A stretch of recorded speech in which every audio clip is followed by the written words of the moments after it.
de dar boa noite a todos, né? Todos sejam bem-vindos. Então, para quem não me conhece, eu sou a Rosane do IPTC, eu sou a coordenadora de ensino do IPTC e hoje a gente tem o prazer de estar recebendo a professora e psicóloga doutora Thais Galvani. Ela é graduada em psicologia pela PUC do Rio Grande do Sul. Ela tem formação em terapia cognitiva comportamental pelo INFAPA, que é o Instituto da Família de Porto Alegre. Também tem formação em terapia comportamental para casais pelo Instituto de Terapia Cognitiva Comportamental de Porto Alegre.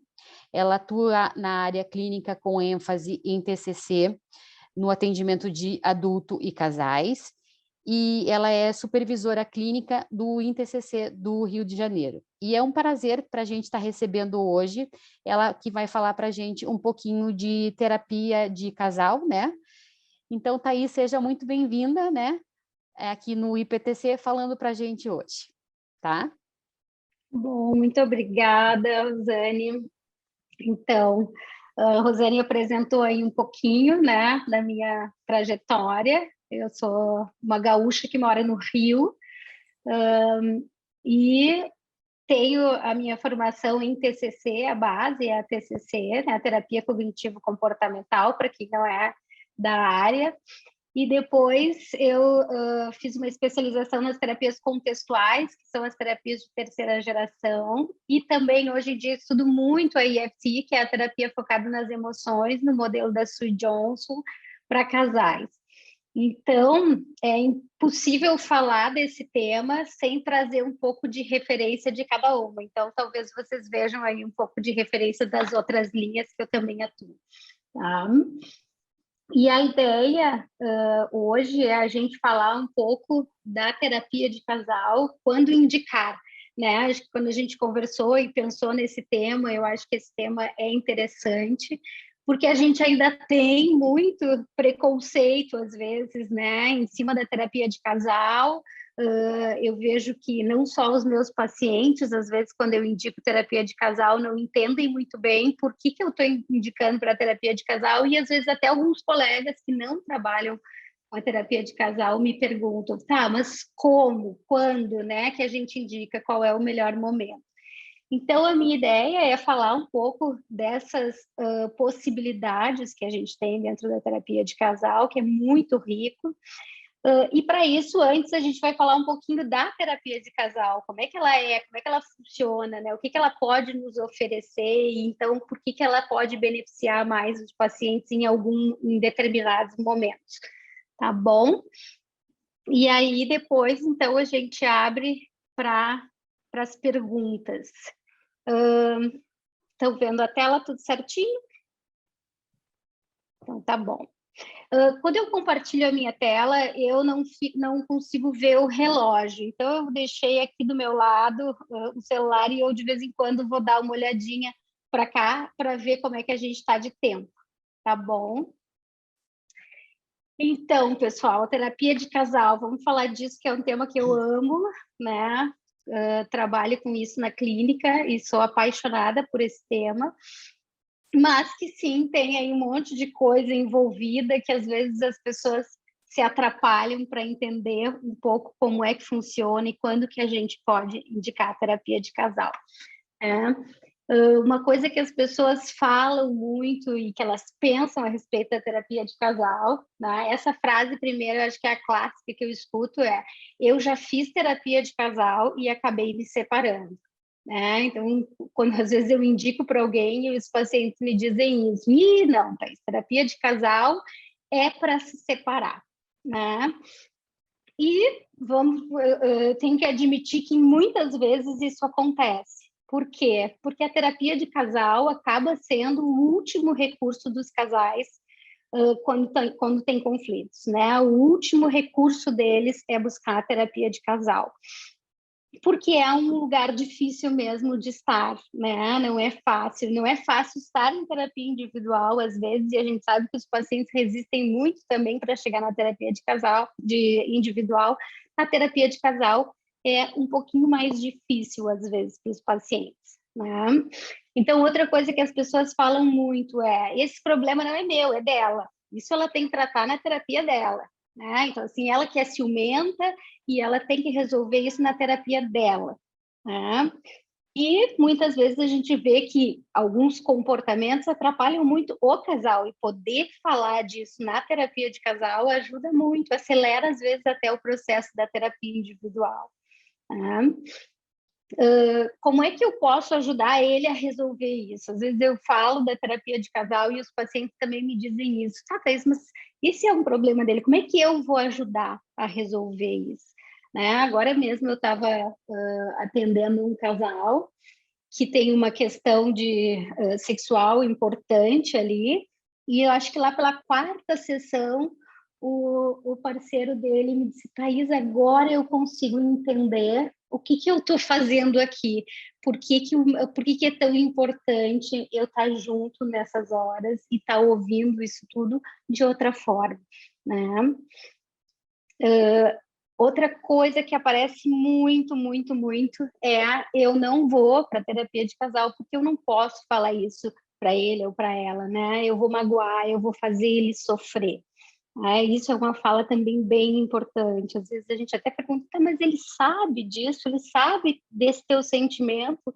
E os pacientes respondem: não, eu não posso falar. Se eu falar, eu vou magoar muito. E se eu magoar, eu corro o risco de perder essa relação.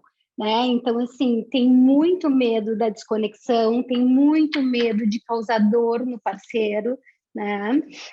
Tem muita vergonha, às vezes, de falar certas coisas, né? Eu não posso falar porque vai parecer bobo, ele vai achar que eu sou ciumenta, ou ela vai achar que eu tenho um problema, e aí, óbvio, vem o medo de, então, o que vai acontecer com a relação se eu falar tudo isso, se eu trouxer tudo isso, né?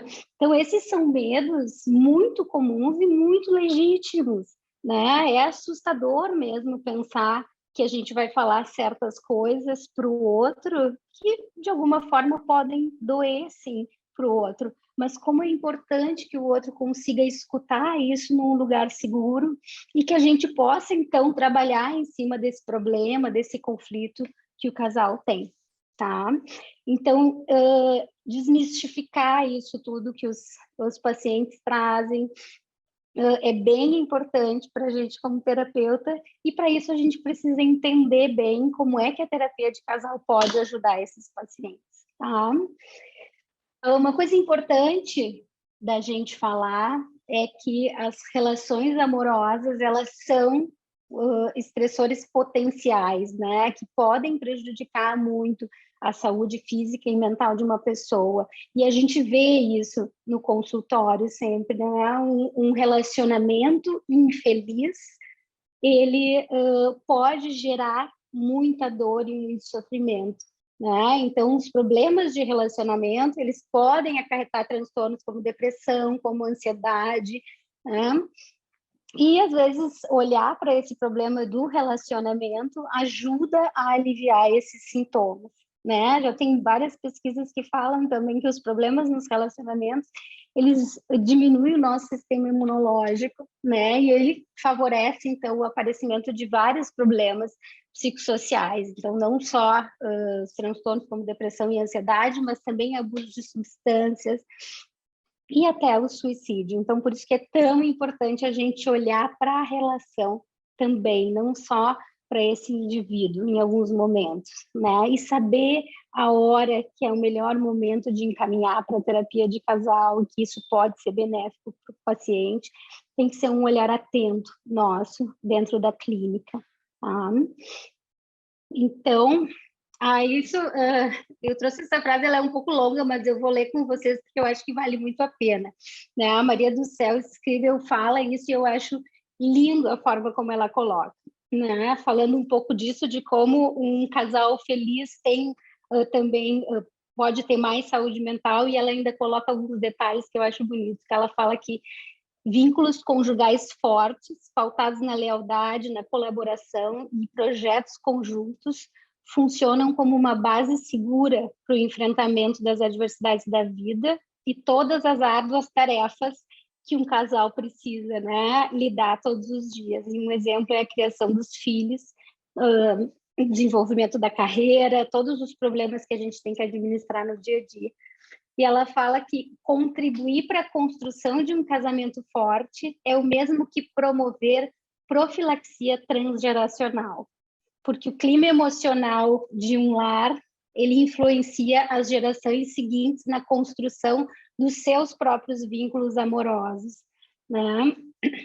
E eu acho isso lindo, porque realmente um casal bem conectado, em sintonia, ele realmente vai conseguir, na educação dos filhos, ser muito mais coeso e ter muito menos estresse nesse sentido, e isso é promover saúde também para essas crianças, né? Então, apesar do sofrimento, os casais que buscam a terapia desejam permanecer juntos e melhorar o seu relacionamento. Isso é bem importante, porque os casais chegam com muito sofrimento, mas eles querem ficar juntos, né? A intenção deles é manter a conexão, né? Não é necessariamente acabar com aquela conexão, mas é manter, é dizer assim, eu preciso que tu me escute, eu preciso que tu entenda as minhas necessidades, eu não estou me sentindo entendido ou acolhido, e isso gera uma série de comportamentos e os casais vão se engajando nesse ciclo que é muito negativo para a relação. Então eu acho isso muito bonito, assim, acho poético pensar na terapia de casal e nessa construção de um casamento saudável como uma profilaxia transgeracional. Acho linda essa fala dela, por isso que eu resolvi trazer para a gente. Aí uma tirinha que eu acho super bonitinha também, que fala, né? E aí fala de qualquer relação, né? Me deixa em paz, tá? E aí o outro vai lá dar um abraço. E eu não sei se vocês, para mim não aparece aqui o último quadradinho, mas ele agradece, né? Porque nada mais oferece conforto em momentos de vulnerabilidade do que sentir-se amado. Nessa fala da Susan Johnson, que trabalha com a EFT, e eu concordo 100%, né? Então, quando a gente não está bem, quando a gente está vulnerável por alguma razão, sentir-se amado é o que nos ajuda a se acalmar, a regular as nossas emoções, né? Então, a terapia de casal tem esse objetivo, criar esse espaço para que o outro consiga ser vulnerável, se sentir amado, e com isso ele consegue regular as emoções dele e, com certeza, também ser mais saudável.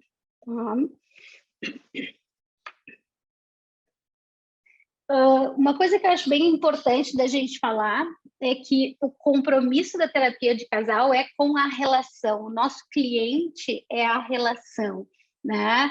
E é o bem-estar emocional dos dois, de ambas as partes, certo? Não é necessariamente a manutenção do vínculo, né? O nosso compromisso não é com manter ou romper o vínculo. O nosso compromisso é gerar bem-estar emocional. Então, quando a gente recebe um casal em terapia, em sofrimento, a gente vai olhar e vai tentar construir um lugar que os dois fiquem bem, seja juntos ou separados. E isso é bem importante, porque para nós, terapeutas de casal, às vezes lidar com o rompimento de um vínculo também aciona as nossas crenças como terapeuta, não é o que a gente quer. A gente também acredita nas relações, a gente acredita no amor, e às vezes pode ser muito difícil se deparar com um casal que não está bem, né? E que talvez a melhor saída seja a separação. E a gente vai ter que trabalhar isso com eles e garantir que eles fiquem bem, juntos ou separados.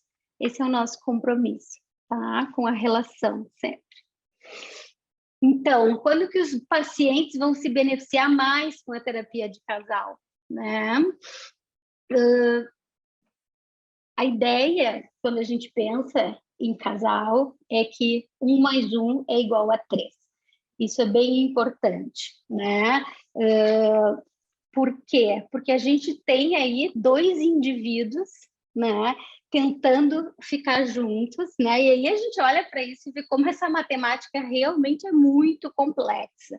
Porque vamos lá, né? A gente tem dois indivíduos, dois desejos diferentes, duas histórias de vida diferentes, dois planos de vida diferentes, duas identidades diferentes, né?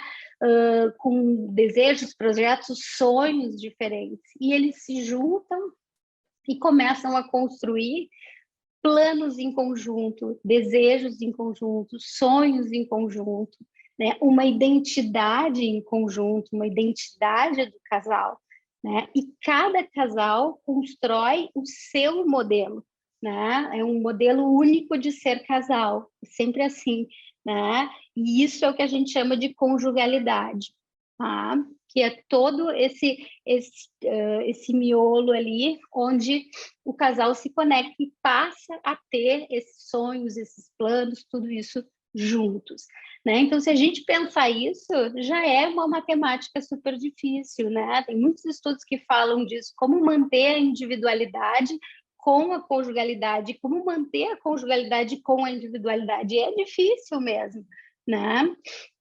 E quando que o que é do indivíduo passa a causar algum tipo de conflito nessa conjugalidade. E aí a gente pode pensar em N exemplos, né? Então, por exemplo, sei lá, quando um dos dois está fazendo uma transição de carreira, por exemplo, né? Então, deixa eu só diminuir aqui que fica melhor para isso. Quando um dos dois está fazendo uma transição de carreira, por exemplo, a gente pode pensar que isso é do indivíduo, exclusivo do indivíduo. Pode ser que sim, se o outro apoia, entende, está ainda de acordo com os planos, com o projeto daquele casal, maravilhoso. Só que às vezes não é isso que acontece. Às vezes essa mudança de carreira, por exemplo, vai impactar nos planos do casal. Pode ser financeiramente, porque vai ter uma perda financeira e o casal vai ter que se readaptar. Pode ser porque a gente vai ter que adiar, talvez, os planos de ter filhos, porque nesse momento de transição não tem como. Pode ser que isso signifique uma mudança de cidade, de país, e isso significa que a família vai junto, a família não vai junto, e isso pode trazer muitos problemas para essa conjugalidade, né? Então, assim, a gente vai poder ver isso na terapia individual, vai, e tem muitas coisas que é do indivíduo ali, né? Tem muitos medos, muitas coisas nesse exemplo, né, da transição de carreira que é do indivíduo. Mas também tem muita coisa que compete ao casal. Como é que isso, esse movimento do indivíduo mexe com o sistema do casal, né? E aí já tem um terreno muito fértil para a gente trabalhar em terapia. Não necessariamente esse casal está brigando ou ele está em conflito, não necessariamente, mas ele pode estar, por exemplo, a outra parte pode estar com muito medo dessas mudanças, pode estar muito frustrado com o resultado que isso vai causar, com o impacto. Eu posso me frustrar de ter que adiar alguns planos nossos como casal, me frustrar de ter uma perda financeira, posso me assustar com a ideia de que então agora eu sou a pessoa que vai sustentar essa família, e isso me causa medo, e mesmo assim eu estou te incentivando, eu quero que tu vá, eu quero que tu faça, mas eu tenho medo. E como é bom se a gente puder falar juntos sobre isso, sobre esses medos, né? Ou sobre essa raiva, ou sobre tudo isso que pode aparecer, que é do campo da conjugalidade, né? Então, eu acho que essa ideia aí já nos traz muito, já abre muito esse leque de quando que eu indico a terapia de casal. Sempre que isso vai respingar na conjugalidade, sempre que isso pode trazer um conflito para a conjugalidade, tá? Ou até muitos, não um conflito, mas muitas emoções, muitas coisas que fica difícil para o casal lidar. Então, isso aparece bastante na terapia individual e às vezes a gente tem que estar atento para isso, para dizer talvez seja o momento da gente fazer algumas sessões em casal, né? Para olhar para esse outro lado, para ver como é que estão as coisas ali e a gente está evitando talvez problemas futuros, porque isso pode aparecer lá adiante, quando nada disso foi falado. Pensando nesse exemplo que eu trouxe, mas poderia ser vários outros exemplos. E essa ideia, se a gente ficar com essa ideia, com essa lente, né, e olhar para os problemas a partir dessa lente de que 1 mais 1 é igual a 3, a gente vai ver que várias das questões que vêm para o nosso consultório podem sim ser trabalhadas em terapia de casal e ter muito benefício. Tá? Então, mais adiante eu vou falar um pouquinho, vou trazer algumas situações e alguma ideia de como é que isso se reflete, né? Como é que a gente pode aproveitar a terapia de casal para melhorar essas questões, tá? Que parecem, às vezes, ser única e exclusivamente do indivíduo. Tá bom? Então, e aí eu acho importante a gente falar também que nesse ambiente, né, então que a gente passa para a ideia da conjugalidade, que a gente vai pensar na terapia de casal, o objetivo maior é a gente construir um lugar seguro, né? A relação ela tem que ser esse lugar de apego seguro, né?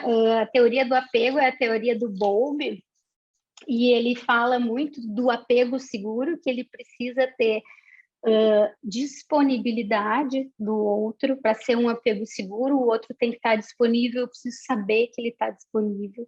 Ele precisa ter responsividade, ele precisa ter uma capacidade de resposta, né, quando eu preciso, e ele precisa ter um envolvimento emocional, tá? Quando eu trago a minha dor ou a minha vulnerabilidade, os meus medos, ele precisa ter essas características. Isso configura um apego seguro.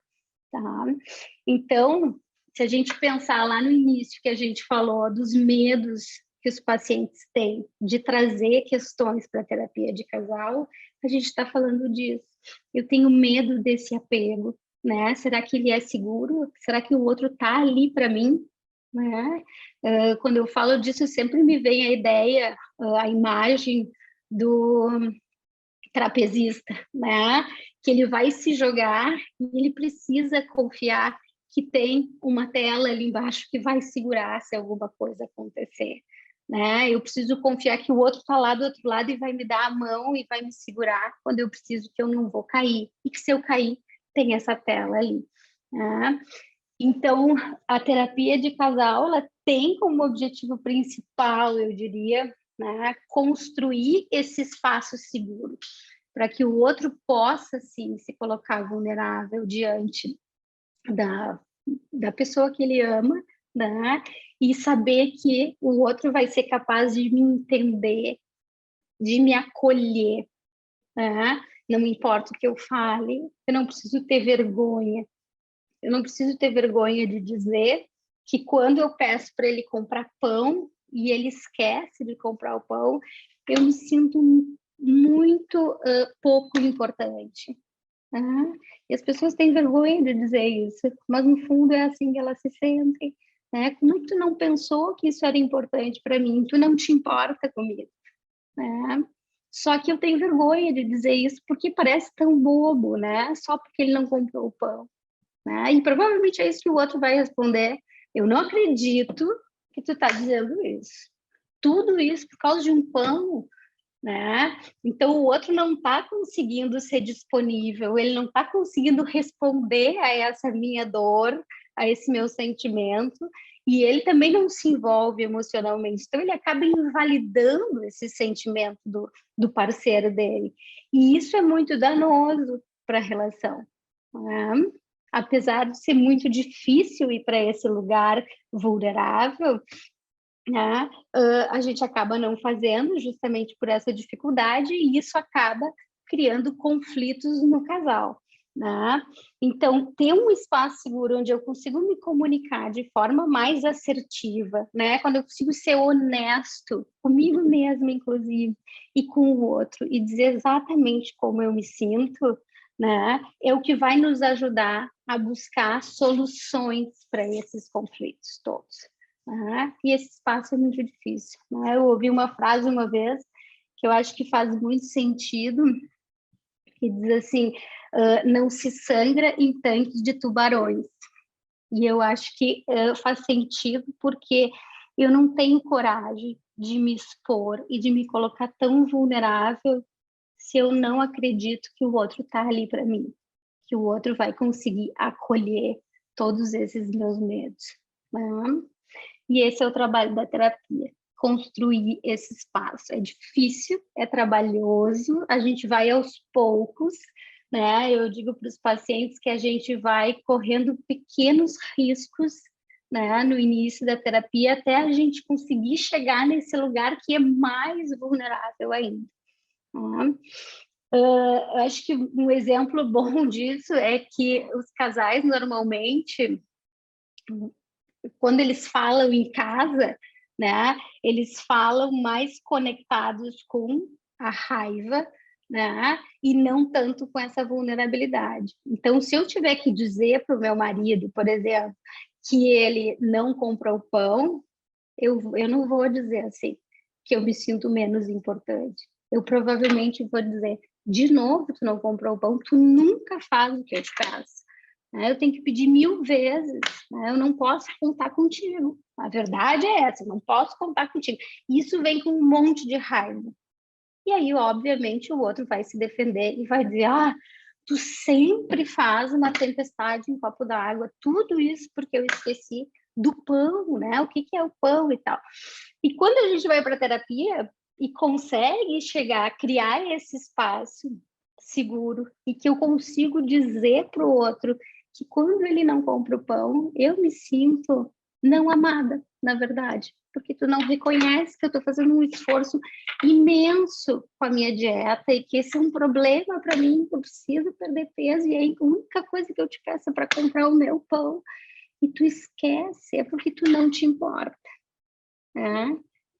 E aí talvez o outro consiga entender que tem outras coisas ali por trás, não é só uma crítica, né? E aí ele consegue acolher essa fala do outro e talvez consiga, da próxima vez, pensar nisso diferente ou até responder diferente naquela hora, na terapia, né? Sobre como é que ele se sentiu, então, provavelmente ele vai dizer, nossa, eu não sabia que isso era tão importante para ti, né? E isso já cria um espaço diferente, já é um diálogo completamente diferente. Então, a gente vê isso às vezes até na própria sessão.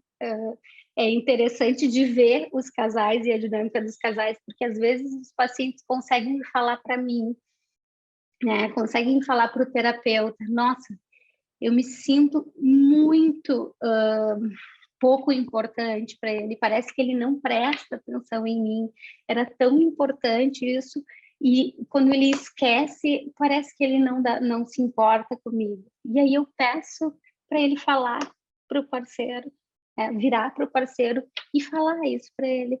Né? Quando tu esquece, parece que tu não te importa. E na mesma hora, essa pessoa vira, ela está falando isso para mim com lágrimas nos olhos, assim, e quando ela vira para ele, parece que se transforma e vem de novo aquela raiva e aquela crítica, assim, porque tu nunca faz, porque não adianta eu te pedir, porque eu sempre peço, tu nunca faz o que eu te peço, porque eu não posso contar contigo. E aí a gente olha e diz assim, meu Deus, de onde é que veio essa raiva, né? Quando fala comigo, fala de um jeito, fala num tom, consegue se colocar vulnerável. E quando fala com o outro, não consegue. Por quê? Porque provavelmente ali, naquela relação com o terapeuta, se criou essa relação já de lugar seguro. Então, assim, eu sei que tu vai me entender. E aí eu posso falar para ti como eu me sinto pouco importante, menos amada por ele. E aí, quando eu me viro, eu não tenho essa segurança ainda. E é por isso que vem com toda essa raiva, né? Não sei se faz sentido para vocês, se eu estou falando muita coisa ou muito rápido. Vocês podem me avisar aí. Mas, então, essa é a ideia, né? Construir esse lugar seguro para os pacientes poderem falar sobre isso, sobre os medos, sobre as vergonhas, tudo isso. E o outro, trabalhar com o outro essa disponibilidade, esse envolvimento emocional e essa responsividade, tá? Que tem que ter para ter essa relação como um apego seguro. Tá? Então, agora falando um pouquinho mais, talvez um pouquinho mais técnico aí, mas da TCC, né? Então, o objetivo da TCC, da terapia de casal em geral, né, é alterar a visão do problema, né? Colocar uma perspectiva que ela é mais objetiva, mais contextualizada, né? E didática, ou seja, é dos dois, né? É da relação, é tirar o problema do indivíduo e colocar esse problema na relação. O problema está no ciclo que eles vão se engajando, certo? E esse ciclo começa a partir do quê? Dos pensamentos e das distorções cognitivas que eles têm, tanto em relação ao relacionamento quanto em relação ao parceiro, tá? Então, assim, essas expectativas, bom, a outra coisa é as expectativas irrealistas sobre o relacionamento. Então, as expectativas irrealistas que a gente tem sobre relacionamento em geral, e isso vem da nossa história, vem das nossas relações passadas, as experiências anteriores que eu tive, né? Da relação que a gente acompanhou em casa, dos nossos pais, dos nossos avós, das pessoas mais próximas. Então, essas expectativas irrealistas e irracionais, elas causam decepções no casal que são muito desastrosas, eu diria, né? Então, a gente precisa identificar essas expectativas e trabalhar em cima delas, porque senão eu coloco no outro uma expectativa de que ele vai suprir tudo, e ele não vai ser capaz de suprir tudo, né? O outro vai ter falhas, o outro ele não vai dar conta às vezes, né? E a gente precisa alinhar isso e saber disso, né? E trazer isso claramente para a sessão, para a terapia, para a gente entender e poder trabalhar, né? Então, falando ainda das distorções, das crenças distorcidas também sobre o outro e sobre o relacionamento, então a gente escuta muita coisa, né? Que são crenças. Coisas do tipo, não tem mais jeito, essa relação não tem mais jeito, ela está fadada ao fracasso, né? Eu já tentei de tudo e nada funciona, né? Tem uma desesperança aí muito grande. Crenças em relação ao outro do tipo, ele não me deseja mais, né? Ele não me ama mais, então a gente tem aí uma crença para os psicólogos, a gente tem uma crença aí de desamor gritando, a gente pode ter crenças de desvalor, que é, então, ele não me dá valor, ele não se importa, eu me sinto diminuída, quando eu falo do meu trabalho, ele não dá valor para os problemas que eu trago do meu trabalho, então a gente tem uma crença aí de desamor, e também crenças de desamparo, né? Eu não posso contar com ele, né? Ele não está disponível, sempre que eu preciso, eu não posso contar. Né? E a gente tem aí um zilhão de distorções cognitivas, né? Não vou falar de todas aqui, mas para quem trabalha aí com TCC, sabe que as distorções cognitivas, na verdade, são as formas, os erros de pensamento que a gente tem, né? Que pode ser, tem vários tipos, várias categorias, eu não entrei muito aqui, porque acho que não é esse o objetivo, mas a gente tem, por exemplo, a gente tem nomes para essas distorções cognitivas. Então, a gente tem uma distorção cognitiva, por exemplo, que é a leitura mental, que é quando eu tenho a capacidade de ler a mente do outro. Que casais fazem isso todo o tempo, né? Então, assim, eu sei que ele está pensando que eu não sei o que, não sei o que, não sei o que, né? E aí eu já vou agir baseado nesse meu pensamento. Se eu tenho certeza que ele acha que eu estou com ciúmes, então agora eu vou agir diferente, só para provar o contrário, enfim, qualquer coisa assim, né? E aí tem mais um monte, né? Os pensamentos do tipo, ele sempre faz isso, ela nunca faz aquilo. Então a gente generaliza essas coisas, né? E aí vem também com toda essa carga de raiva e talvez de desamparo ou de desamor, que é eu nunca posso contar, ele sempre me deixa na mão, né? Então a gente tem que cuidar também para esses sempre e para esses nunca. E aí mais uma lista imensa de distorções cognitivas que a gente pode trabalhar com os casais e mostrar para eles o quanto esses são erros de pensamento, tá? A ideia também é identificar os gatilhos, o que dispara esse ciclo negativo que eles se engajam. Então, toda vez que eu tento falar de um problema meu do trabalho, ele pega o celular e fica no celular. Bom, esse é um gatilho, né? Quando eu vejo que eu estou falando e ele pegou o celular, eu já começo a pensar que ele não está nem aí, que ele não quer ouvir, que ele acha chato o que eu estou falando, que ele não se importa. Né? E aí, a minha tendência é reagir a esses meus pensamentos, né? Porque eu sinto uma emoção a partir daí. Então, eu fico com raiva, porque ele não se importa, porque ele não está valorizando o que eu estou falando. E aí eu ajo baseado nessa emoção, nessa raiva. Então, eu posso simplesmente parar de falar e sair, eu posso começar a criticar e dizer tu nunca me escuta, tu sempre pega o celular, tu está sempre nesse celular. O que tem nesse celular que é tão interessante, que é sempre mais interessante do que eu, do que qualquer outra coisa, né? E aí eu já me comporto de um jeito, o outro que nem sabe tudo o que está passando pela minha cabeça, né, já se assusta e, obviamente, vai se defender. Né? E aí vai ter algum tipo de resposta que pode ser ou brigar de volta, ou ainda, ai, quer saber? Eu não estou afim de ouvir mesmo, nós vamos brigar e eu vou sair daqui.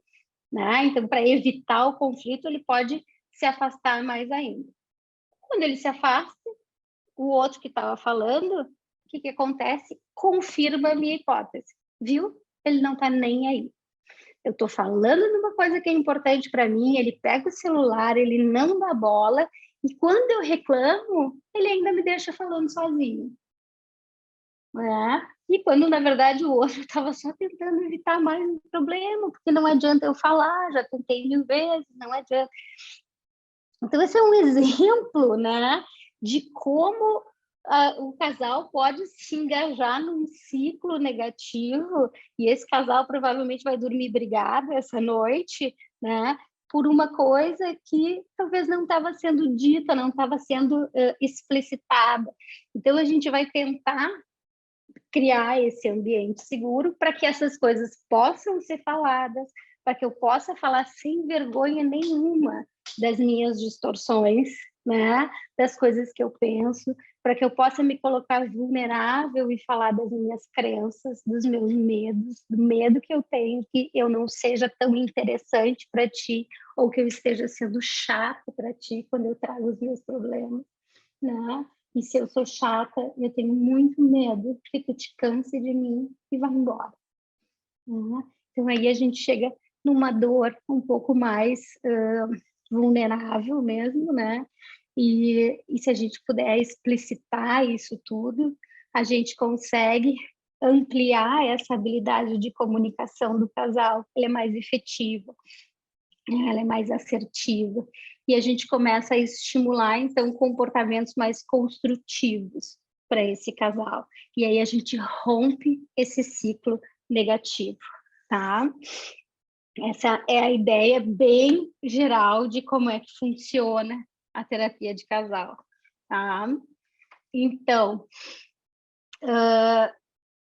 isso é importante para a gente estar atento, né?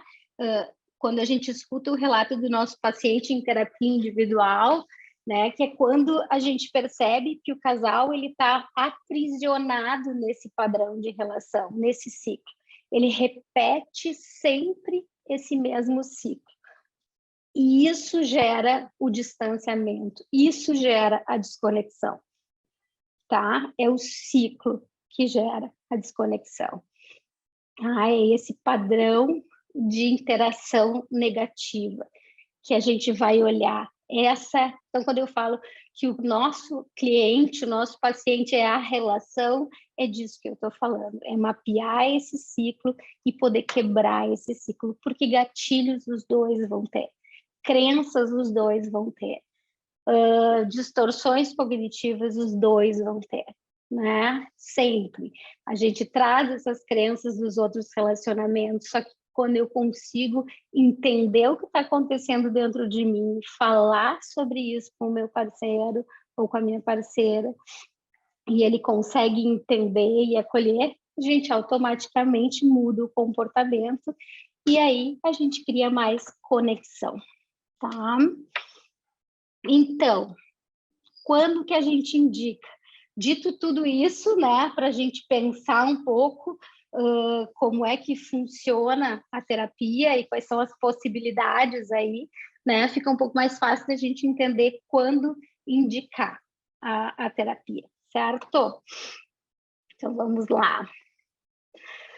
Bom, eu trouxe aí, gente, tudo que passou pela minha cabeça, né? Fui escrevendo o que passou pela minha cabeça, acho que muito pensando nos casos que eu estou atendendo no momento, né? Mas com certeza eu deixei passar algumas coisas aí, tá? Porque é impossível da gente mapear tudo, certo? Mas a ideia é a gente falar um pouquinho sobre essas situações e entender como é que essa ideia desse lugar seguro e dessa conversa pode ajudar os pacientes, tá? Além da terapia individual. Isso é uma coisa importante da gente falar, né? No melhor dos mundos, o que seria? Seria a gente ter um casal em terapia e cada um ter a sua terapia individual, né? E no melhor ainda dos mundos, esses 3 terapeutas trabalham com a mesma linha, com a mesma abordagem. Isso é o ideal, mas eu sei que isso não acontece, né? Primeiro porque é um investimento de tempo, de energia e financeiro muito alto, então muitas vezes os casais focam só na terapia de casal e acabam deixando a terapia individual. Depois, em algum momento da terapia de casal, eles voltam a entender essa necessidade e aparecem coisas que eles querem olhar na terapia individual e acabam voltando, né? Mas, sim, a gente tem esses casos aí que são ótimos de trabalhar, que é quando a gente tem 3 terapeutas e se eles estão alinhados ainda ou podem se conversar, melhor ainda, tá? Então, vamos pensar juntos nessas possibilidades. Bom, o primeiro deles, a infidelidade, que talvez traga muitos casais, talvez seja uma das coisas que mais traz os casais para terapia de casal, é a infidelidade. E aí, dependendo do momento e do dano que isso causou, a gente consegue reparar isso, né? Por isso que é tão importante também a gente estar atento, né, em que momento que eu indico essa terapia de casal. Às vezes, se a gente deixa passar muito tempo, e é isso que acontece, os casais vêm anos depois sofrendo com essa infidelidade lá do passado, lá do início do relacionamento. Então, eles já se magoaram muito ao longo desses anos, né? Esse tema da infidelidade, ele fica voltando na relação o tempo todo, né? E trabalhar isso com o casal significa poder falar sobre como eu me sinto cada vez que eu lembro disso, né? Como é difícil confiar de novo que tu vai estar ali para mim, que eu posso, quando eu precisar, tu tá ali, tu tá disponível, né? E para quem foi infiel também tem muito sofrimento, né? Porque ele se sente penalizado durante todo o relacionamento, o tempo inteiro, isso fica voltando. Não importa o que eu faço, eu já provei para ela, eu já tentei de todos os jeitos. Não importa o que eu faço, isso sempre volta, né? Então, a infidelidade, ela é um trauma, assim, ela é considerado um tipo de trauma na relação, né? E poder falar sobre isso e criar um espaço onde a gente vai reparar isso, os dois juntos. A pessoa que traiu vai poder, de alguma forma, reparar isso, né? Ela vai mostrar que ela consegue entender a dor e o sofrimento que causou no parceiro, né? Isso é uma das coisas que ajuda a reparar, porque daí eu consigo confiar que ele não vai me machucar de novo. E para isso a gente tem que ter, de novo, esse espaço seguro, né? Construir esse apego seguro de novo da relação. Então, nesses casos, a terapia de casal ajuda muito a gente poder falar sobre isso junto com o outro, né? Falar dessa dor, desse sentimento para o outro, junto com o outro, tá? As questões sexuais também aparecem bastante na terapia de casal, mas também aparecem muito na individual, porque às vezes tem muita vergonha envolvida, né? Então é difícil falar disso na frente do outro, mesmo que isso esteja presente na relação, eu não consigo falar, é difícil para mim falar sobre isso. Então, e na terapia de casal, isso esse espaço, de novo, ele pode ajudar muito, porque vamos imaginar que um casal que tem alguma questão sexual, algum problema, o parceiro que tem o problema, ele pode passar a evitar procurar o cônjuge, né? Porque ele tem medo de falhar, medo de decepcionar o outro, então eu tenho muito medo, eu fico muito ansioso, então eu evito, eu nem procuro mais.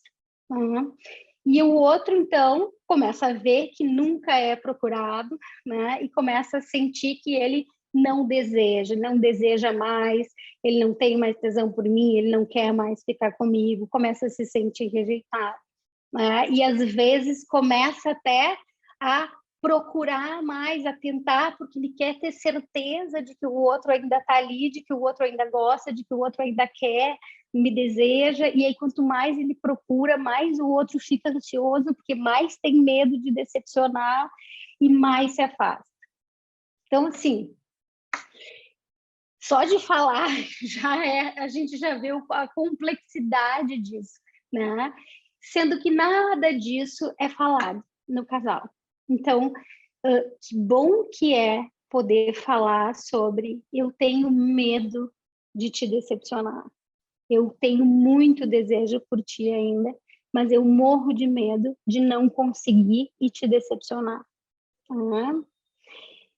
E aí o outro, a esmagadora maioria das vezes, não imagina que o que está afastando é esse medo, o medo de perder. E aí ele também consegue entender e talvez pare de insistir tanto e pode falar sobre assim, pois é, mas é que quando isso acontece eu fico achando que o problema está comigo, que tu não me deseja mais. Então isso já cria um ambiente mais seguro para as próximas tentativas, né, desse casal, para as tarefas que a gente passa para o casal, isso já cria um espaço muito mais seguro. Tá? Então ajuda. E se essa pessoa às vezes está também em terapia individual, criar esse espaço, combinar juntos quais são as tarefas, como que a gente vai trabalhar isso, ajuda muito esse paciente na terapia individual dele, ele pode se desenvolver, melhorar, né, dos sintomas até mais rápido. Tá? Bom, a perda da intimidade ou a desconexão, aí entra também, eu acho que um pouco nas questões sexuais, porque a gente sabe que o descompasso entre o desejo de um e do outro, às vezes, começa a acontecer ao longo da relação, um tem mais desejo, o outro está com menos desejo, e aí o que isso ativa, né? Quais são as crenças que ativam em mim cada vez que eu percebo que o outro está com menos desejo? Um zilhão de coisas, desde não ser desejado até a ideia de que pode ter outra pessoa, tudo isso. Então, poder falar sobre isso na terapia de casal também é muito produtivo, tá? A dificuldade para se ajustar às mudanças do ciclo vital, né? Eu acho que Isso é bem importante. Eu acho que o casal, quando faz a transição de casal para pais, né, isso causa muito, às vezes, muitos conflitos, né, muita mudança. Os dois estão cansados, os dois estão tentando se ajustar. Tem muitas negociações novas, né? Esse casal passa a ter que fazer um monte de negociações que antes não existiam, né? E isso, às vezes, vem à tona outros tipos de crença, outros valores, né? Então, valores da nossa família de origem, crença, então, na minha casa é assim, ou eu imaginei que fosse assim, eu esperava mais participação, menos participação, enfim, tudo isso, né? Então, esse também é um momento que os casais procuram bastante e que ajuda muito também. E, de novo, quanto antes a gente puder atuar, melhor, né? Mais protetivo é, porque eles vão se desgastando ao longo do tempo, né? Às vezes a aposentadoria de um, né? Um dos cônjuges se aposenta, por exemplo, e o outro está no auge ainda, trabalhando, produzindo. Isso às vezes também pode dar alguns conflitos, porque muda, de novo, a conjugalidade. Então, assim, nosso dia a dia muda, eu tenho outras expectativas, eu quero, sei lá, eu queria que tu trabalhasse menos, eu queria que tu ficasse mais perto de mim, eu me sinto mais sozinha. Tudo isso também pode ser trabalhado na terapia de casal, tá? E aí a gente pode pensar em outras mudanças também que são importantes, né? Mas, enfim. Conflitos e desentendimentos frequentes, né? Quando o casal se engaja muito em ciclos que foi tipo esse exemplo do pão, aí pode ser o exemplo das tarefas de casa, quem se engaja mais, quem se engaja menos, conflitos pequenos do dia a dia, mas que estão sempre se engajando nos mesmos conflitos, nos mesmos desentendimentos, né? Estão sempre entrando nesse ciclo. E aí entra questões financeiras, também é bem importante, a educação dos filhos também são fatores que estressam muito o casal, e que são um terreno fértil aí para terapia de casal.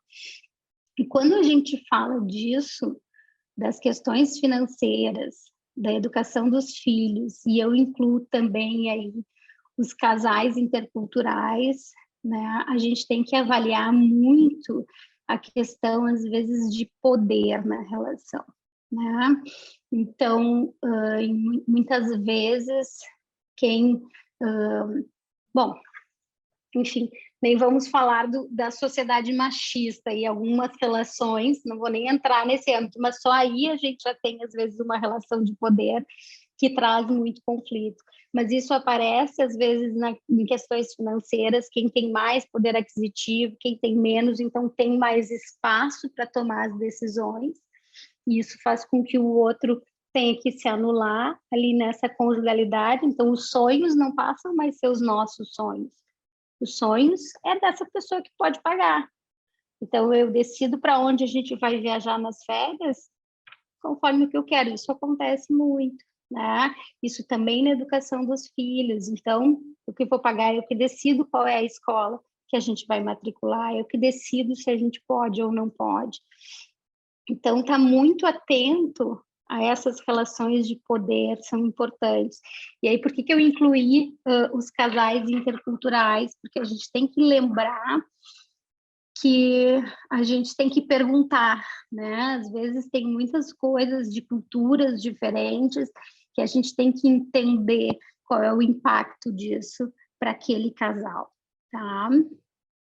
E até casais, eu não coloquei aí, mas falando ainda de casais interculturais, expatriados, né? Então, assim, quando alguém vai acompanhar o marido, ou a esposa, ou enfim, o parceiro, e vai morar fora, o impacto disso na relação também, né? E isso às vezes é muito difícil, porque a pessoa que foi, né, e que não está engajada profissionalmente, talvez como o outro, se for uma questão profissional, às vezes tem muito sofrimento, tem muita dificuldade de se adaptar. né? E ver o outro triste, parece que o outro não está feliz, então não está feliz na relação, e isso me assusta, né? Porque ele pode ir embora, então a qualquer momento ele pode decidir voltar, né? E até essas pessoas que estão lá, às vezes elas têm medo de falar da dificuldade, do sofrimento, da saudade, da dor que é ficar longe da família, porque parece então que não está feliz. Aí a gente volta lá para as crenças, para o medo, medo de falar, medo de se colocar vulnerável, tenho medo de magoar o outro, eu tenho medo que ele ache que eu não estou feliz, né? Então, esses também são pontos bem importantes para a gente poder trabalhar juntos. Eu quero poder exercer a minha tristeza em casa, porque eu estou com saudade, e eu não quero que tu te assuste com isso. Eu não estou indo embora, eu não estou pensando em ir embora, eu não estou infeliz, mas eu estou muito triste, porque eu sinto muita saudade, porque eu sinto muita falta. Então, poder falar isso para o outro, poder acolher essa tristeza, poder ajudar e amparar nessa tristeza é super importante.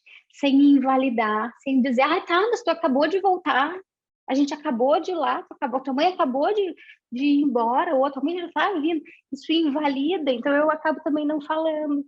Né? Mas como é importante poder falar, poder ficar triste e ganhar um colo, né? De quem a gente ama, de quem a gente precisa nessas horas, certo? Bom, abuso de substâncias, desculpa, abuso de substâncias, e aí eu colocaria junto ali também os transtornos de personalidade, os outros diagnósticos, depressão, ansiedade, né? Tudo isso aparece na terapia de casal com muita frequência, e pode ser muito bem trabalhado na terapia de casal, né? O Balcom, ele inclusive, que é um teórico importante aí da área de terapia de casal, ele tem estudado muito e feito muitas pesquisas em cima disso, que é, na verdade, o tratamento para diagnósticos, né, como a depressão, a ansiedade, o toque, em terapia de casal, né, e como isso pode ser mais benéfico, inclusive, para o indivíduo que tem os sintomas, que tem o transtorno, né? Ele entende que o parceiro ele pode, de alguma forma, desencorajar algumas mudanças sem perceber. Ele pode reforçar alguns comportamentos sem perceber. E, às vezes, até na intenção de ajudar, de aliviar a ansiedade. Então, vamos usar um exemplo de toque, por exemplo, que o Balcom fala bastante, que eu vejo que o meu parceiro tem muito sofrimento em alguma situação, em que ele vai repetir, né? Ele vai fazer os rituais. Então, para evitar o sofrimento dele, eu vou lá e faço por ele. Eu vou lá e vou arrumando tudo, eu vou ajeitando tudo, vou deixando tudo em ordem para evitar o sofrimento dele. Ou para evitar uma briga, porque eu sei que se eu deixar fora do lugar, a gente vai brigar, vai dar um estresse, vai ter uma angústia dentro de casa, ele vai ficar mal, então eu já evito. Então, sem querer, ele acaba desencorajando essas mudanças, porque ele precisaria enfrentar essas coisas e até lidar com esse sofrimento para buscar ajuda, né? Certo? Então, ele pode se engajar tanto para ajudar a quebrar, né, esses rituais, por exemplo, do toque, ou para aliviar alguns sintomas de algum transtorno ou de abuso de substâncias, ou ele pode, sem querer, se engajar e reforçar esses comportamentos, né? Então, ter o cônjuge nesse tratamento é super importante, porque a gente pode primeiro psicoeducar esse parceiro sobre o transtorno, né? Como é que é, o que funciona, o que não funciona, como é que o outro se sente, né? Então, assim, quando tem alguém deprimido, por exemplo, para quem nunca sofreu de depressão, vamos sair da cama, o dia está lindo, vamos abrir a janela, vai dar uma caminhada, vai fazer não sei o quê, né? Vira um coach do outro, dizendo tudo que o outro tem que fazer, e o outro vai se sentindo cada vez mais sobrecarregado e vai sentindo que ele está frustrando cada vez mais o parceiro, e isso é muito angustiante para os dois, porque ele não consegue fazer. Então, a terapia de casal, ela vai ajudar a psicoeducar o que é essa depressão, por que ele não consegue sair da cama. E aí eu consigo ser um pouco mais empático em alguns momentos, né, com essa pessoa, e eu consigo, então, ter comportamentos que podem, de fato, ajudar, ou pelo menos que podem aliviar a angústia dos dois nessa hora. Porque quando isso acontece, eles entram num looping, de novo num ciclo e um looping de angústia que é muito sofrido para os dois. Né? A gente sabe que nesses transtornos, por exemplo, tem pequenas mudanças que a pessoa que tem o diagnóstico ou que tem o sintoma ou que faz uso de alguma substância, ele tem muitas mudanças individuais que são muito difíceis, que são muito sofridas. Então, ter esse apoio do cônjuge que vai entender, inclusive, olha, eu estou dando esse passo que é muito difícil para mim. Tá? Isso é muito... é um suporte muito importante para o outro. Né? Eu vou entender, quando eu faço uma psicoeducação, eu vou entender que um passo pequenininho é muito. Então, eu não vou invalidar que ele só foi lá ver o preço da academia, por exemplo. Tá, mas já não te matriculou? Tá, mas por que já não te matricula? Por que já não começa? Por que já... Não, olha que legal, eu consegui sair de casa hoje e ir lá ver, então eu consigo validar esse comportamento. E aí a pessoa tem muito mais chance de se engajar em outros comportamentos positivos. Então, a terapia de casal, para essas situações, ela funciona muito.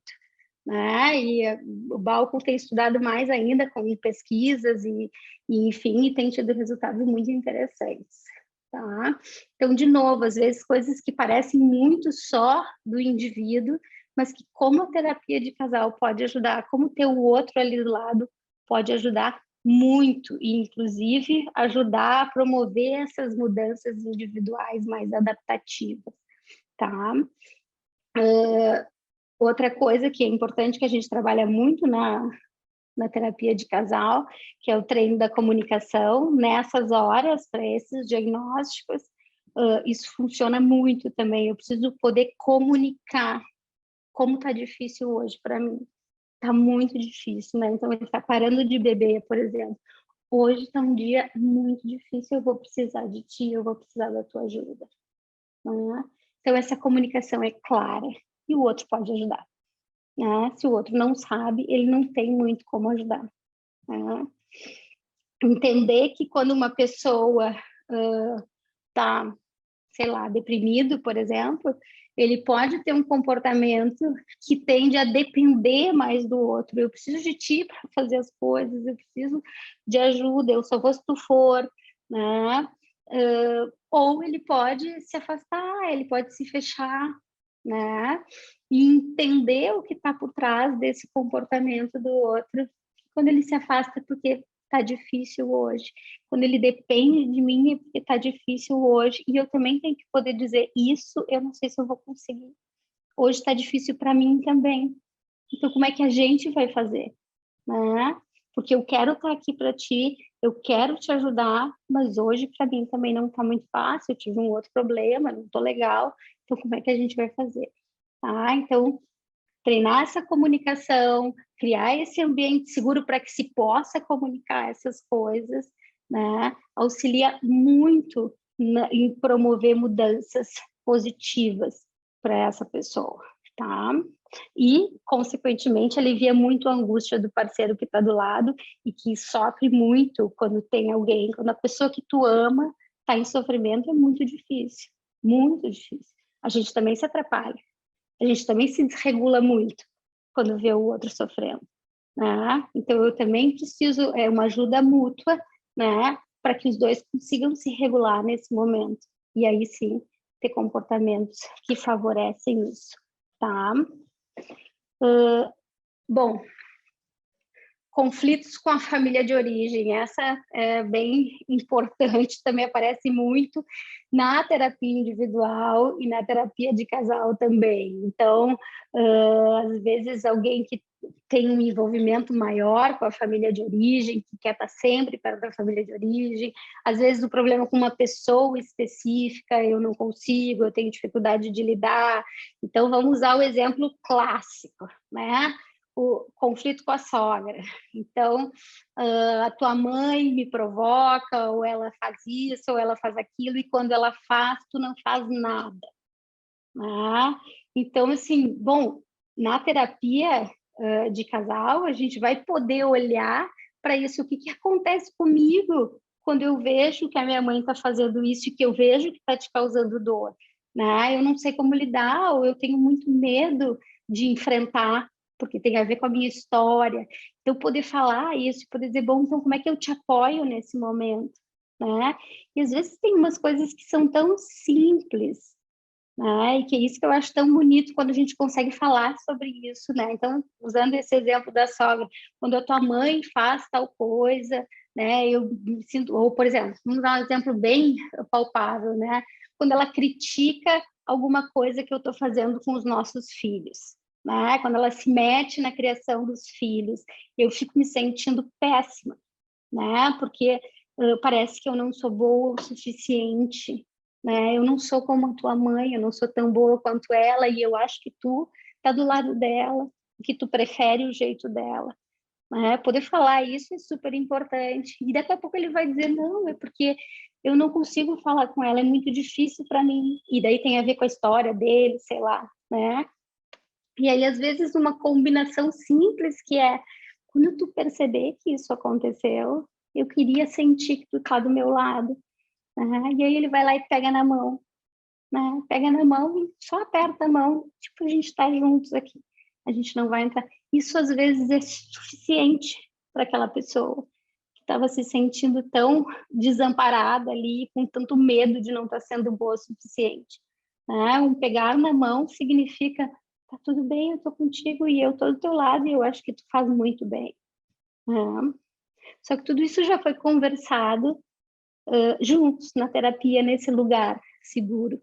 Né? Então, o outro consegue responder dessa forma. Tá? Deixa eu ver como é que a gente está de tempo. Então, tá.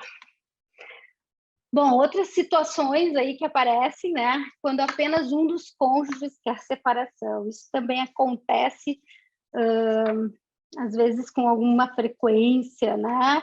Que chega para a terapia e um dos dois já está decidido que quer se separar. Né? E ele precisa de ajuda. Ele precisa de ajuda para comunicar, para cuidar e para que eles saiam dessa relação da melhor forma possível. Né? Então, isso também é um campo que a terapia de casal pode nos ajudar muito, porque aí ali, né, a gente pode auxiliar nesse momento de separação de uma forma que a gente vai proteger essa relação, principalmente quando tem filhos envolvidos, né? Eles vão ter que ficar bem, né? Separados ou juntos de novo, né? Juntos ou separados eles vão ter que ficar bem. Nesse caso, eles vão ter que se separar e eles vão ter que conviver durante muito tempo, né? Por causa dos filhos, e eles vão ter que continuar fazendo negociações, eles vão ter que continuar discutindo esses valores da educação dos filhos e do que é importante, eles vão precisar se apoiar em vários momentos, né? No que compete aos filhos e às vezes a questões financeiras relacionadas aos filhos também. Então, poder construir essa relação para que eles possam se separar da melhor forma possível e ainda ver essa relação deles como um lugar seguro, né, como um apego seguro, é super importante e é super bonito quando a gente consegue fazer esse trabalho. E para isso é super difícil, porque a gente tem uma pessoa com muita raiva às vezes, né? A gente tem uma pessoa muito dolorida, vamos pensar que essa pessoa que quer se separar, ela já passou por esse processo de decisão, então ela já sofreu durante muito tempo, às vezes sozinha, sem compartilhar com o outro, né? Ela já amadureceu essa ideia, talvez ali na terapia individual dela, né? E ela precisa de ajuda agora para conseguir. E aí ela vai ter que lidar com essa dor que ela causa no outro, né? Que a consequência do comportamento dela causa no outro. Né? Então, poder falar sobre isso é muito legal, poder falar da dor que essa pessoa sente também, de ver o outro sofrendo. Né? Isso é super bonito de ver também, quando os casais conseguem chegar nesse momento, tá? E se separarem bem. Né? Bom, eu acho que ali ficou duplo, né? Os casais que desejam melhorar a sua comunicação, eles não estão em crise, na verdade, mas eles querem melhorar a relação, né? Melhorar a comunicação, eles já percebem as diferenças que tem na relação e eles querem equilibrar isso, né? Então, é preventivo, eu diria, né? E que daí é uma delícia mesmo de trabalhar, porque são casais que chegam e a gente vê cada vez mais isso, por isso que eu fico tão feliz e acho que a gente tem que desmistificar mesmo esse campo da terapia de casal, porque é lindo de ver esse casal que percebe essas diferenças e esses conflitos e diz, não, a gente não consegue se acertar aqui, mas a gente se ama tanto e a gente se quer tão bem e a gente funciona tão bem em vários outros campos, então vamos olhar para isso com mais calma, né? E aí um casal que está super desescalado nesse momento, né? Que consegue, a gente já parte de um campo um pouco mais seguro para conseguir falar dessas vulnerabilidades e trabalhar isso, e é um trabalho super bonito. E eu vejo que isso tem acontecido cada vez mais na clínica, com casais bem jovens, inclusive, né? Casais de namorados jovens que às vezes nem moram juntos ainda. Recentemente eu trabalhei com um casal que veio para a terapia porque tinha alguns conflitos, algumas coisas, e eles estavam se preparando para o casamento. Né? Então, assim, durante toda a terapia, a gente também falou várias vezes sobre o casamento, sobre o arranjo de flores, sobre os convidados, sobre o meu pai, sobre quem é que vai entrar, quem é que vai cantar, como é que vai ser. Então, assim, e foi super bonito, um trabalho lindo de fazer, porque eram questões pequenas mesmo, né, de conflitos ali do dia a dia e de uma comunicação que não estava clara, que não era assertiva, de uma dificuldade, às vezes, de falar um pouquinho mais do medo, né, das suas necessidades, deixar isso um pouco claro.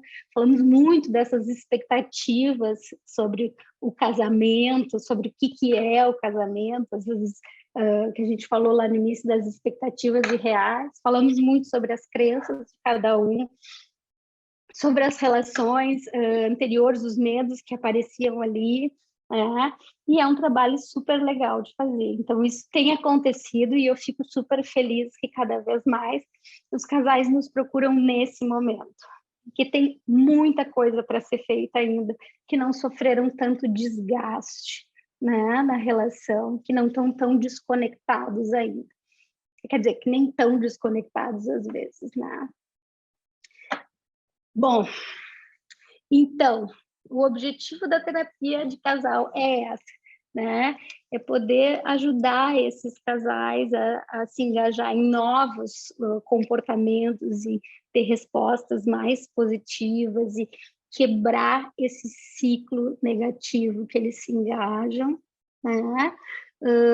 E assim poder proteger um pouco mais a relação. A gente vai criando juntos novas formas de se relacionar, novos padrões, e isso aumenta muito, muito a confiança entre eles, né?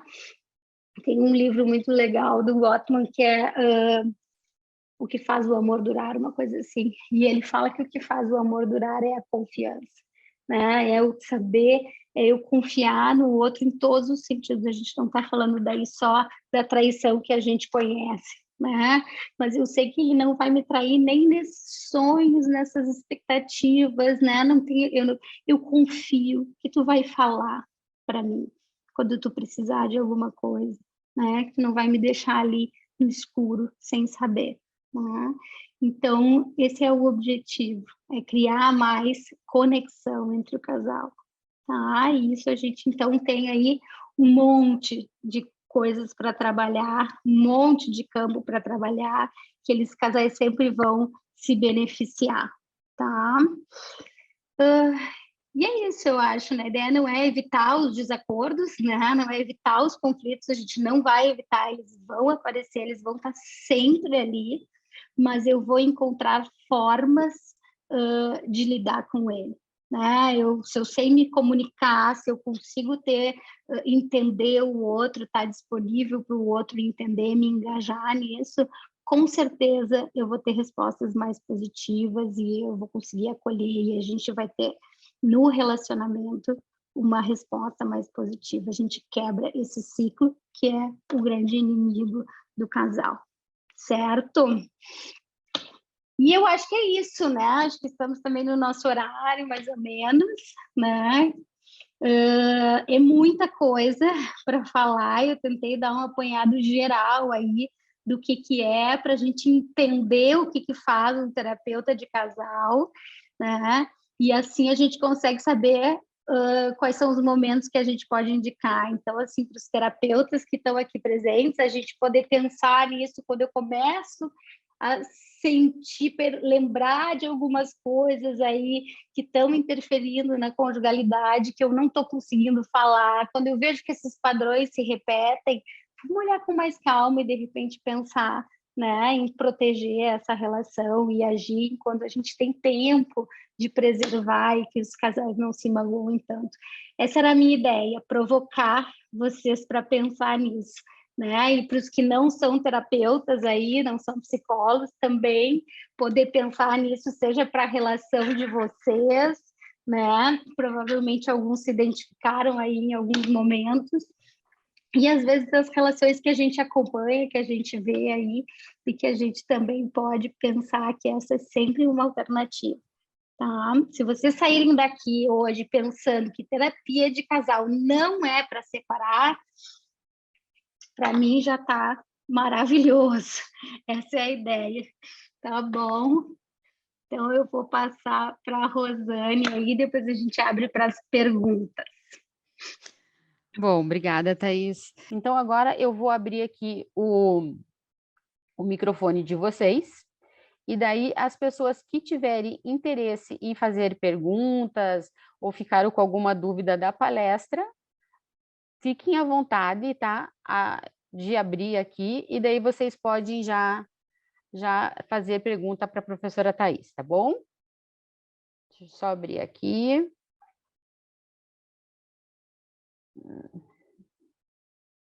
Eu acho que abriu para todo mundo, gente. Se vocês quiserem dar um oizinho aí, alguém. Vamos ver dúvidas, perguntas. Bom, o que eu posso falar Isso. também desse curso é que a gente tem a Adri Maia, o Aneron, né? O Aneron, isso. O E o Eduardo Eduardo Lomando. Lomando, isso. Então, assim, só gente boa, gente maravilhosa, né? E que provavelmente também conhecendo eles, sabendo que tanto o Lomando quanto o Aneron também trabalham com questões de sexualidade e gênero, também vão trazer Isso. outras possibilidades que eu acho que é super interessante para o tema da terapia de casal, que também tem todas essas outras configurações que dá para ficar horas e horas falando, então eu imagino que eles vão falar muito também sobre isso, então trazer muita coisa nova, assim, né? Sim, Acho que bastante. uma super oportunidade. Mas, enfim, não sei se alguém tem alguma dúvida, perguntas, fiquem à vontade. Tem uma pergunta ali no chat, eu vou ler para você de uma aluna, tá bom? Tá. Só um minutinho.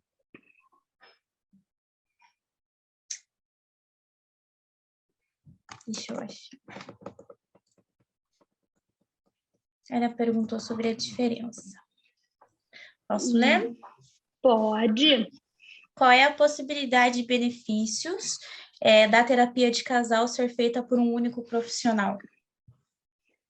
Tá, deixa eu ver se eu entendi. Assim, se ele quer, não sei quem foi que perguntou, se quiser falar, se a ideia é só ter a terapia de casal, sem as terapias individuais. Acho que é isso, né? Se eu estiver errada. Pode falar.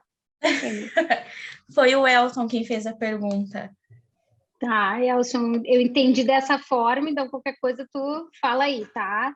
Mas sim, tem muitos benefícios igual, né? Como eu disse, assim, no mundo ideal, esse é o melhor dos mundos, cada um tem a sua terapia individual e a gente tem a terapia de casal, mas dá para trabalhar com certeza só na terapia de casal.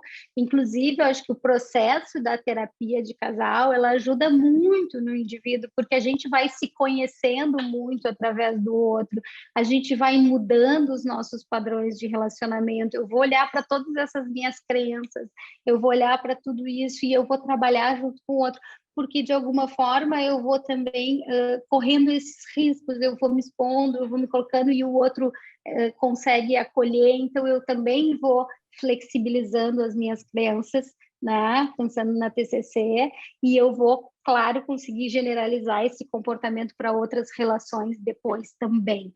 Né? Então, assim, não tem problema, e acho que esse é o formato que muitos terapeutas de casal trabalham hoje, que é só com a terapia de casal, né?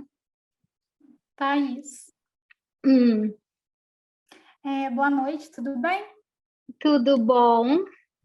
Então, mais ou menos sobre esse assunto que você acabou de responder, no caso, tem que ser o terapeuta diferente? O mesmo terapeuta que faz a terapia de casal não pode ser o mesmo que faz as terapias individuais com o casal. É isso? Não, isso, exatamente. Não pode, porque a gente vai ter muitos vieses, né? Assim, então, tem coisas da terapia individual que a gente não vai falar na terapia de casal. Então, tem temas que, às vezes, sim. Por exemplo, situações de abuso, às vezes eles não querem compartilhar, alguma coisa assim. Então, é difícil eu ficar trabalhando isso com o indivíduo e não ter todas essas interferências na terapia de casal. A gente faz entrevistas individuais na terapia de casal, tá? Então, eu tenho um momento em que eu recebo os dois, né? E onde eu avalio muito essa história da pessoa, né?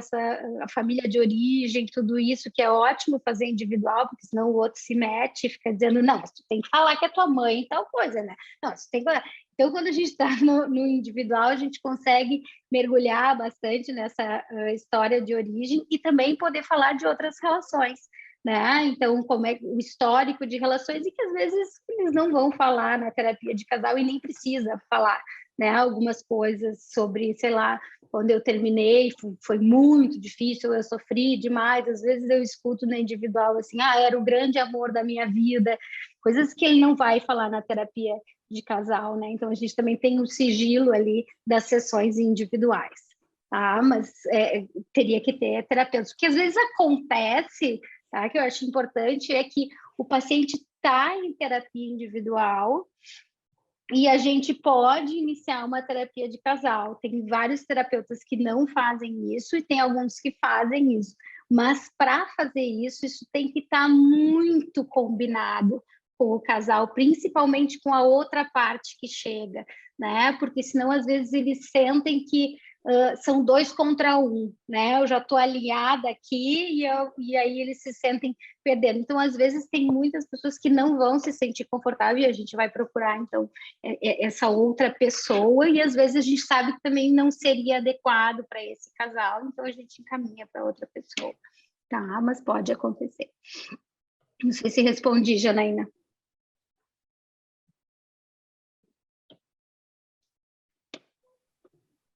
Respondeu sim, muito obrigada.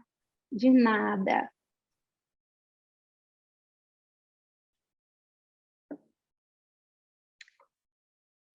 O que mais?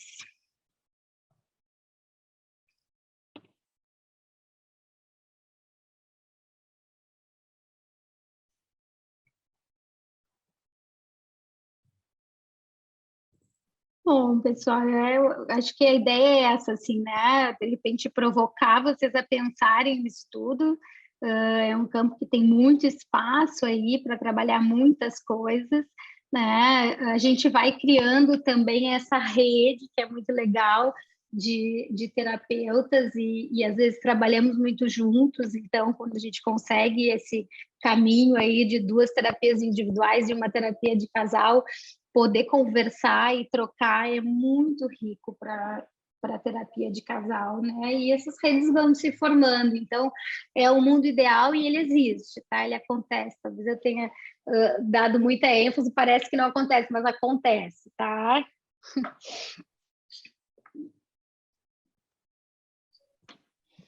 A Cássia Vital colocou uma pergunta ali. Se ela pudesse abrir o áudio dela, eu acho que ficaria melhor dela explicar.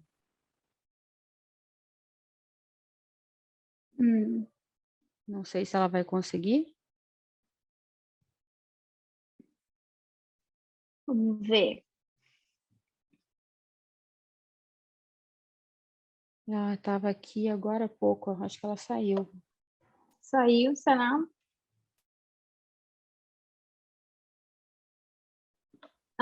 Cássia não pode abrir. Cássia, então eu vou tentar, tá. né? Mesmo É. com poucas informações, a Cássia está Isso. dizendo assim, está trazendo um caso Isso. que houve traição sexual de ambas as partes, mas ele acha que ela é a única culpada, humilha e quer se separar, né?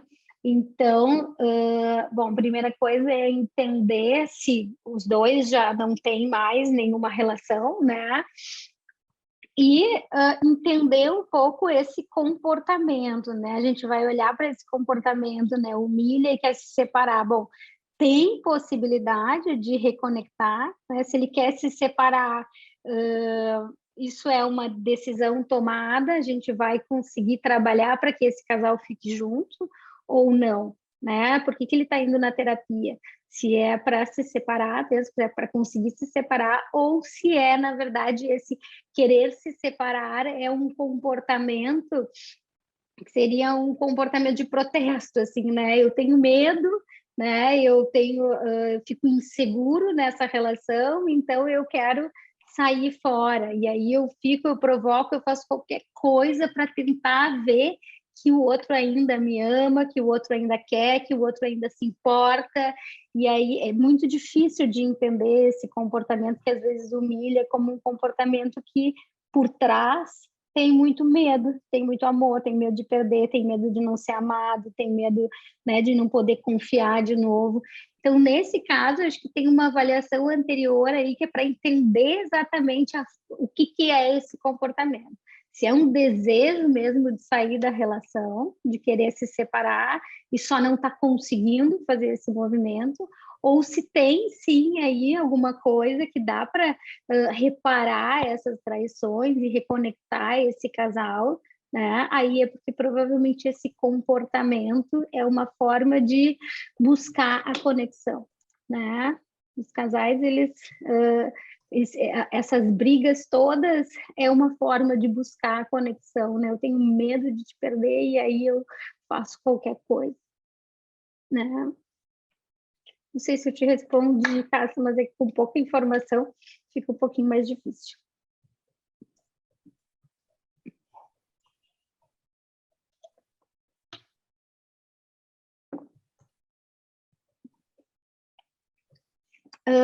O Elton falou ali,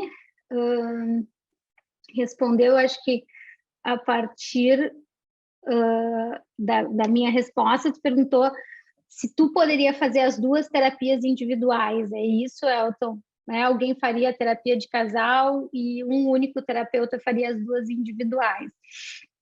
Também não dá, porque, de novo, a gente tem esse viés dos 2 lados, né? Então, assim, a gente vai... Quando acontece isso de tu trabalhar com 2 pessoas que são muito próximas, o combinado é que isso não aparece na terapia. Eu não tenho como tratar essa relação se eu tenho esses 2 lados. Tá? Então, por isso que não seria indicado um único terapeuta para os 2. porque é muito difícil. Bom, de novo, vai ter coisas que um vai contar e que o outro não vai contar, sempre vão ter histórias diferentes, né? Na terapia de casal, a gente escuta isso. Uma mesma situação é contada de duas formas completamente diferentes, só que na terapia de casal a gente está ali para entender o que está por trás disso tudo, assim, o significado para cada um. Só que se eu estou na terapia individual, é muito difícil que eu não vá me contaminar com o que o outro falou, né? Então, assim, por que o outro está me escondendo essa parte que ela me contou aqui, né? Então, tu tem acesso a muitas informações que são vieses que vão atrapalhar o tratamento individual, tá? Não sei se te respondi agora, Elton. Bom, qualquer coisa também que vocês precisarem, tiverem dúvidas, eu deixei ali os meus contatos, qualquer coisa podem pegar também com a Rosane, tirar dúvidas, eu fico à disposição, tá bom? Bom, pessoal, se ninguém tem mais nenhuma pergunta, agradeço a todos, principalmente a Thaís. Mais uma vez, obrigada, Thaís, tá? Obrigada. E nos vemos semana que vem, né? Isso, exatamente. O nosso modo de casais. Isso. Bom, então, obrigada, pessoal. Tá. Uma ótima noite a todos. Obrigada. Thaís, mais uma vez, obrigada. Obrigada, boa noite. Tá, boa noite a todos. Tchau, tchau.